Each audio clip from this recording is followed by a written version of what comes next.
Hi, I'm Jason, a 21-year-old who's been through more than most at my age.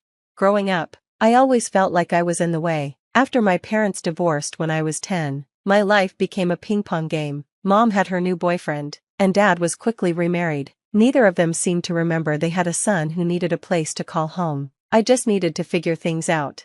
Jason, you'll stay with your dad for a while, Mom said, avoiding my eyes as she packed up my room into boxes. Dad was no better.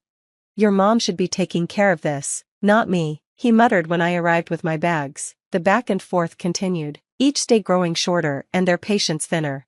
You know, Jason, maybe it would be easier if you stayed with your Aunt Marie just until we sort things out, Dad suggested one day, not even trying to hide his relief when I agreed. Aunt Marie was different. Her home was small, but her heart was huge. You're welcome here as long as you need, Jason, she said. The first time someone made me feel wanted in years. Why don't they want me, Aunt Marie? I asked one night, the weight of my parents' neglect heavy on my young shoulders.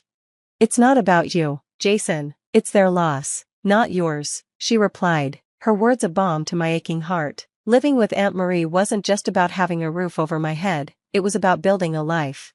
Every school morning started with her famous pancakes and ended with her at the kitchen table, helping me with homework. She was more than a guardian, she was my biggest fan and toughest critic all rolled into one.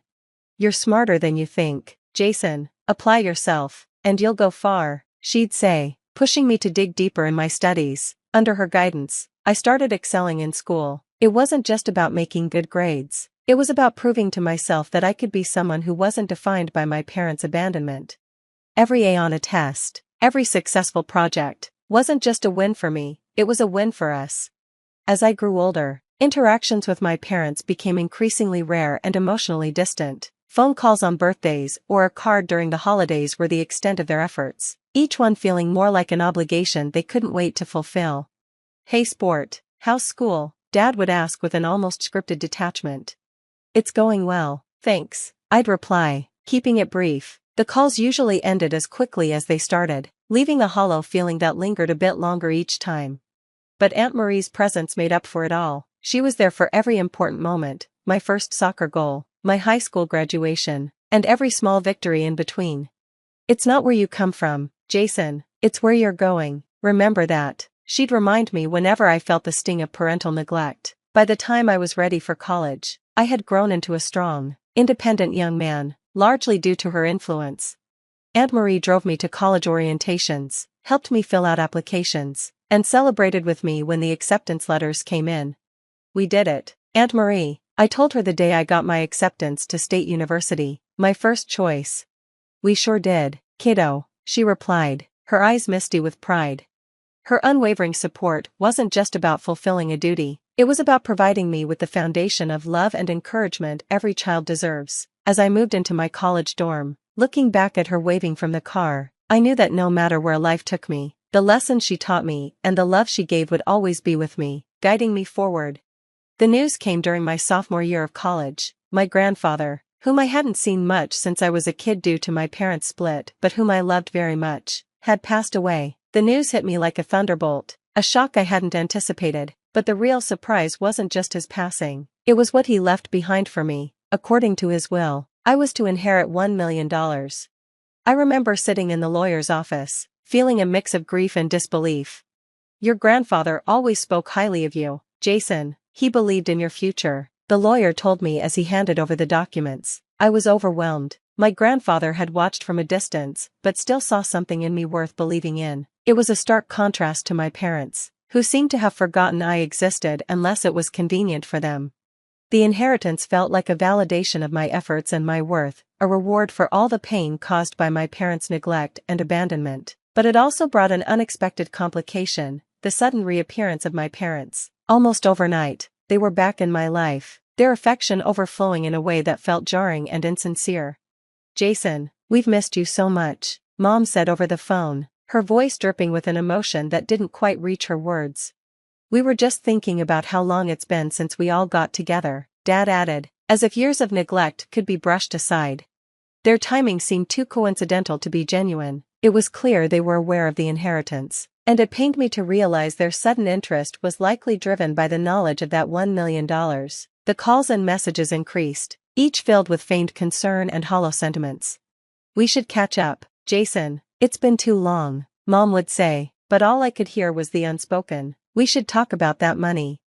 I found myself in a tough position, torn between the desire to finally have my parents back and the nagging suspicion that their motivations were purely financial. The internal conflict was exhausting, and I leaned heavily on Aunt Marie's wisdom. "They're your parents, Jason, but be careful," she cautioned, her protective nature always at the forefront. "People don't change overnight." As the reality of their intentions became clearer, I braced myself for the inevitable confrontation. I knew I had to confront their sudden change of heart head-on, and I braced myself for what was quickly shaping up to be a significant conflict, one that would test not just my resolve, but the very nature of our familial bonds. The pressure built rapidly after my parents re-entered my life, with each conversation subtly steering towards finances. It wasn't long before the veil was lifted entirely. During a particularly blunt call, my father laid out their true intentions with unsettling clarity.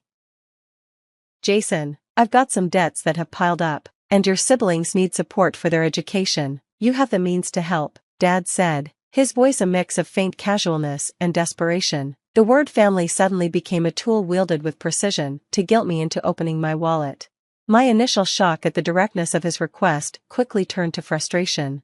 "We haven't really been a family for years, Dad. Why am I only hearing from you now, and only when you need something?" I countered, my voice firm despite the turmoil inside.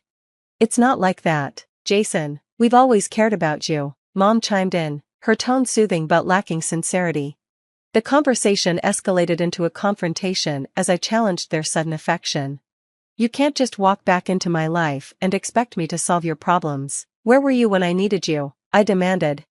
"We made mistakes, Jason. We're trying to make things right," Dad replied, his voice strained, but their apologies felt empty and their reasons self-serving. The more we talked, the clearer their motives became, and my resolve only strengthened.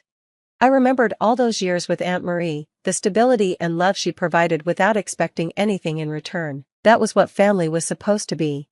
"No, I can't help you," I finally stated, each word solidifying my decision. "I have my own life to build and responsibilities that don't include fixing your mistakes." The silence that followed was telling. The disappointment was palpable.